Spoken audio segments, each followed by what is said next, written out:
Hi all, ಇದು Sunday mini vlog ಆಗಿದೆ. ಬೆಳಿಗ್ಗೆನೇ carrot juice ಮಾಡ್ಕೊಂಡು ಕುಡಿದಿದ್ದೆ. ನಂತರ ಮಧ್ಯಾಹ್ನ ಊಟಕ್ಕೆ ಚಿಕನ್ ಬಿರಿಯಾನಿ ಮಾಡೋಣ ಅಂತ ಒಂದು ಬೌಲ್ನಲ್ಲಿ ಚಿಕನ್ ತೊಗೊಂಡು ಅದಕ್ಕೆ 1 ಟೇಬಲ್ ಸ್ಪೂನಷ್ಟು ಖಾರದ ಪುಡಿ, ಗರಂ ಮಸಾಲ, ಬಿರಿಯಾನಿ ಮಸಾಲ, ಧನಿಯಾ ಪೌಡರು, ಸ್ವಲ್ಪ ಶುಂಠಿ ಬೆಳ್ಳುಳ್ಳಿ ಪೇಸ್ಟು, ಸ್ವಲ್ಪ ನಿಂಬೆ ರಸ, ಉಪ್ಪು ಹಾಗೆ ಮೊಸರನ್ನ ಸೇರಿಸ್ಕೊಂಡು ಚೆನ್ನಾಗಿ ಕಲಿಸ್ಕೊತಾ ಇದ್ದೀನಿ. ಇದು ಚೆನ್ನಾಗಿ ಮಿಕ್ಸ್ ಆದ ನಂತರ ಇದಕ್ಕೆ ಸಣ್ಣದಾಗಿ ಕಟ್ ಮಾಡಿರುವಂತಹ ಕೊತ್ತಂಬರಿ ಸೊಪ್ಪು ಹಾಗೆ ಪುದೀನ ಸೊಪ್ಪನ್ನು ಸೇರಿಸ್ಕೊಂಡು ಒಂದು ಅರ್ಧ ಗಂಟೆಗಳ ಕಾಲ ಮ್ಯಾರಿನೇಟ್ ಮಾಡ್ಕೊತಾ ಇದ್ದೀನಿ. ಇನ್ನು ಇದಕ್ಕೆ 1/4 kg ಆಗುವಷ್ಟು ಬಾಸ್ಮತಿ ರೈಸ್ ಹಾಗೆ 1/4 kg ಆಗುವಷ್ಟು ಸೋನಾ ಮಸೂರಿ ರೈಸ್ನ ತಗೊಂಡು ಚೆನ್ನಾಗಿ ತೊಳೆದು ನೆನೆ ಹಾಕೋತಾ ಇದ್ದೀನಿ.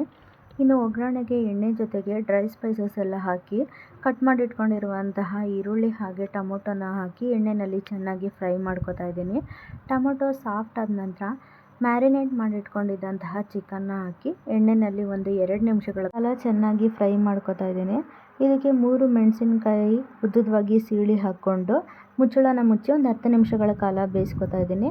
ಚಿಕನ್ ಸ್ವಲ್ಪ ನೀರು ಬಿಟ್ಟಾದಮೇಲೆ ನೆನೆಸಿದ್ದಂತಹ ಅಕ್ಕಿನ ಹಾಕಿ ಎಣ್ಣೆಯಲ್ಲಿ ಒಂದು 2 ನಿಮಿಷಗಳ ಕಾಲ ಫ್ರೈ ಮಾಡ್ಕೊತಾ ಇದ್ದೀನಿ. ಇದನ್ನ ಚೆನ್ನಾಗಿ ಮಸಾಲೆ ಜೊತೆ ಮಿಕ್ಸ್ ಮಾಡ್ಕೊಂಡಾದ ನಂತರ ನಾನು ಅಕ್ಕಿನ ಯಾವ ಒಂದು ಬೌಲ್ನಲ್ಲಿ ಹಾಕಿದ್ದೆ ಅದೇ ಬೌಲ್ನಲ್ಲಿ 1.5 ಆಗುವಷ್ಟು ನೀರನ್ನು ಹಾಕೋತಾ ಇದ್ದೀನಿ. ಇದ್ರ ಜೊತೆಗೆ ಕಟ್ ಮಾಡಿ ಇಟ್ಕೊಂಡಿರುವಂತಹ ಕೊತ್ತಂಬರಿ ಹಾಗೂ ಪುದೀನ ಸೊಪ್ಪನ್ನ ಸೇರಿಸಿ ರುಚಿ ನೋಡಿಕೊಂಡು ಸ್ವಲ್ಪ ಉಪ್ಪನ್ನು ಹಾಕ್ಕೊಂಡು ತುಪ್ಪ ಹಾಕಿ ಒಂದು 2 ವಿಷಲ್ ಕೂಗೋದಕ್ಕೆ ಬಿಡ್ತಾ ಇದ್ದೀನಿ.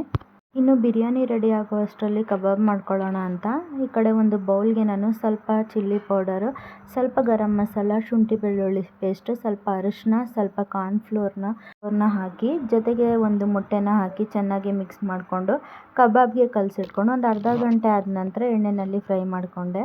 ಈಗ ಸಂಡೇ ಸ್ಪೆಷಲ್ ಬಿರಿಯಾನಿ ಮತ್ತು ಕಬಾಬ್ 2 ರೆಡಿಯಾಗಿದೆ.